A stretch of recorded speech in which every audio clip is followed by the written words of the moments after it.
Mike at iba't ibang mga Marines na at mga former mga generals, no, na talagang they will not show face kung talagang hindi naman credible ang source. Di po ba? At walang kwenta yung gagawin nilang paninindigan. But still, mag-prosper man to o hindi, nakita natin yung mga taong talagang pwede nating sabihin yung salita na they are willing, really willing to die para po sa ating bansa.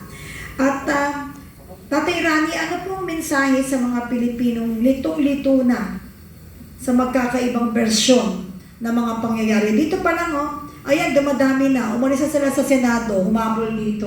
Wala daw kakwenta-kwenta yung pinag-uusapan doon. Ako na lang ang pumunta kayo dito. Ako na lang ang titik-tik doon. But anyway, it's just a joke. Pero as Filipino, no, talagang nakaka-disappoint. When you exert too much effort to defend your country, pagkatapos may mangilan-ngilan na hindi ka na nga nakakatulong. Ang lakas pa ng loob mo mag-side comment sa mga taong nakita mo na hindi umuurong. Wala naman nakukuwang maleta. Yung mga supot na nga, nang nalaman nila may supot pa.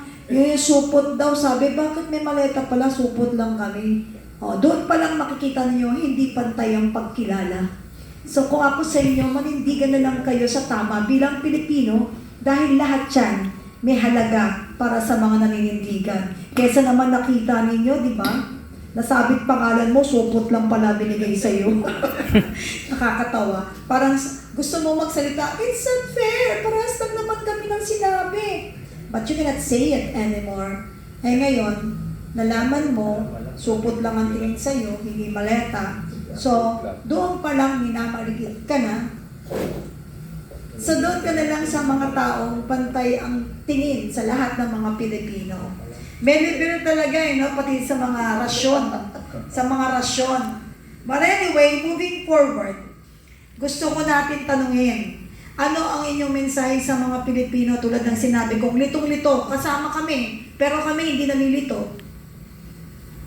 Scapegoat nyo lang yan na nalilito kayo dahil ayaw nyo makisa.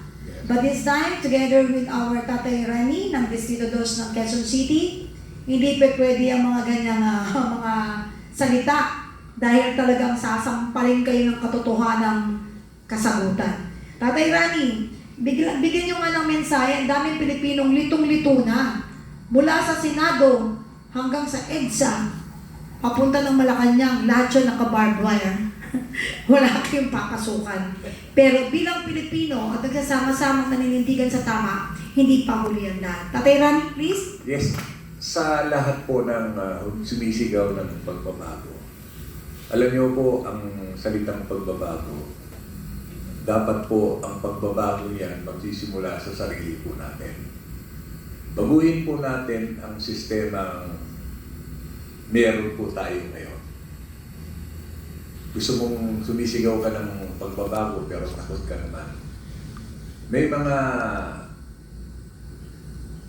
sign na, may mga nangyayari na ngayon na may lumalabas na, pero tinatalo ka pa rin ng pangamba, tinatalo ka pa rin ng agam-agam na ikaw lang din naman ang may gawa niya.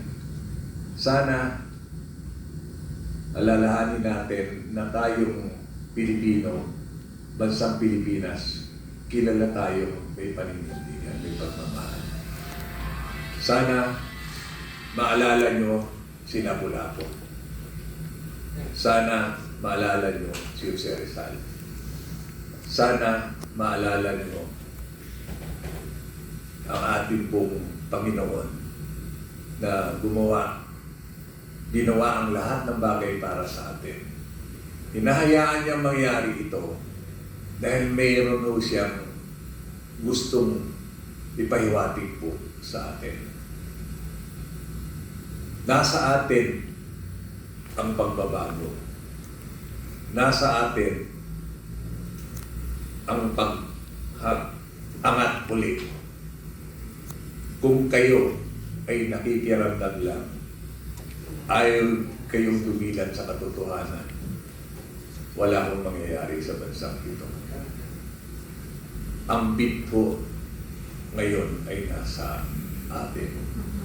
Ang nakakalungkot, kung sino yung higit na nangangailangan ng tulong at serbisyo ng gobyernong ito, kayo pa ho ang nag-aagam-agam. Tapusin na po natin ang pagiging makasarili natin. Sana panindigan natin ang pagiging isang Pilipino natin. Bansa natin ang nangangailangan ng tulong natin. Kailan kayo magigising? Hihintayin niyo pa ba na may mangyari sa inyo bago kayo magising? Masakit ang katotohanan, pero kailangan sabihin ko sa inyo, hindi matatapos ang problemang ito kung hindi kayo iilos at tapusin nyo ang pagbalagtayo ninyo. Itong inasahan na tayo gumawa ng leader na to eh. Ginawa pa natin ito sa tama. Sana maisip nyo. Kailangan pa ba natin ang isang madugo na pagbabago? O kailangan natin na magising, magkaroon ng tapak, ipaglaban ang katotohanan at ipaglaban ang mga susunod na yun? Pakitingin po ang mga anak ninyo. Masdan nyo ang mga anak nyo. Masdan nyo kung meron pa ba tayong pinabukasan. Sana bago maging huli ang lahat, mamulat po tayo. Ang bayang ito, ang bansang ito, binigay ng Diyos sa atin. Pero sabi nga ng Diyos, nasa akin ang awa, nasa inyo ang gawa. Very well said. At maraming salamat. Yan po ang ating second topic na sagot naman niya lahat. And I'll give you the floor again, Attorney Yvette Contacto. Maraming salamat ka, Penny. And again, dahil excited ako dun sa isa kong magiging topic natin ka, Penny, ano? Pagdating naman dito sa, natin, sa masasabi nating pagsuporta ba?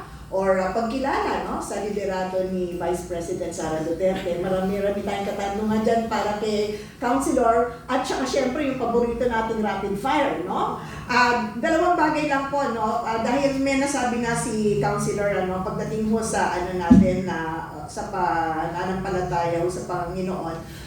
Personally po, I'm just reminding our viewers, Deuteronomy chapter 8 verses 2, no? Ano bang nakalagay kasi dito? It reminds the Israelites to remember their 40-year journey through the wilderness. God orchestrated this difficult period to humble and test them, ultimately revealing what was in their hearts and whether they would remain obedient to His commandments. Bakit ito importanteng na ilahad ko ito sa sarili kong salita ngayong panahon na to? Dahil sinabi ko ni Tatay, ni Councilor Ludovica, huwag mawawala yung pananampalataya sa Panginoon. I reminded you, this year is the 40th year.